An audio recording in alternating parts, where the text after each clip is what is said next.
ekonomi ataupun perniagaan tradisional, kita susah nak terima konsep ni. Contohlah macam satu hypermarket tu. Dia ajak orang, come join dekat aku punya ni. Tapi dia sendiri keluarkan produk dia. Lepas tu dia letakkan produk dia ni dekat rak-rak yang sistematik. High Tapi level. terima benda tu. Macam katalah saya ada kawan dia kata dia nak suruh aku masuk ke hypermarket dia. Tapi dia pun jual benda yang sama. Ya, Lepas tu dia letakkan dia dekat rak yang orang senang nampak. Ya, betul. Jadi kalau dekat pasaran yang tradisional, kita susah nak terima konsep ni. Tapi kenapa dekat digital market kita macam okey tak apalah, boleh buat. Itulah itu yang apa orang kata, mana-mana perniagaan ni bergantung kepada consumer behavior.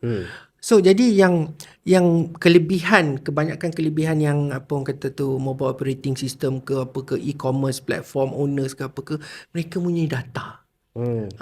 Dia tengok behavior kita, perangai kita, macam mana kita membeli, pukul berapa kita beli, berapa bajet kita selalu tiap-tiap bulan, dia semua dia ada.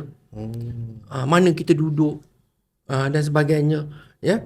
So jadi mereka akan buat platform tu untuk orang yang selalu mempunyai purchasing power ataupun yang mempunyai perangai sedemikian dan sebagainya. So jadi mereka jadikan apa orang kata tu, environment tu sesuai untuk kita senang berbeli. Macam hypermarket tu memang betul dari dulu lagi. Dia sediakan rak. Memang betul dia sediakan rak. Okay. Dia memang ajak kita masuk. Kita dah buat dah kajian pasal tu. Okay. Pada 2019. Dah buat dah. Dah buat dah wholesale and retail. Dia mengenakan fee. Kalau you nak barang you high level, kan? Kita selalu kalau kita pergi hypermarket, kita ada selalu tengok bawah. Tak ada. Tengok ni lah. Senang je. Sebab tangan senang capai. Betul tak? Tapi MyCC melihat persaingan adil ataupun tidak kat sini macam mana? Kita ada buat recommendation. Okay, recommendation. Kita bukan cakap, you see, okay, dia bila salah, dia jadi satu kesalahan ataupun satu pelanggaran bila dia betul-betul apa orang kata menahan orang tu daripada menjadi pesaing dia. Dia sediakan barrier. Tetapi dalam hal ni dia bagi kita masuk.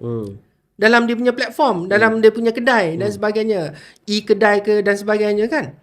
Tetapi the thing is, dia punya apa orang kata keutamaan tu hanya kepada produk tertentu termasuk produk dia. Ya. Mungkin yang produk tertentu yang lain bukan produk dia bayar lebih. Sebab dia nak berniaga. Betul. Berniaga ni bukan sahaja beli barang. Nazri. Dia jual perkhidmatan juga. Tapi Datuk, minta maaf Datuk dia dah lah dia tolak barang dia ke rak yang sistematik. Dia bagi harga yang kompetitif lagi disebabkan dia bagi harga yang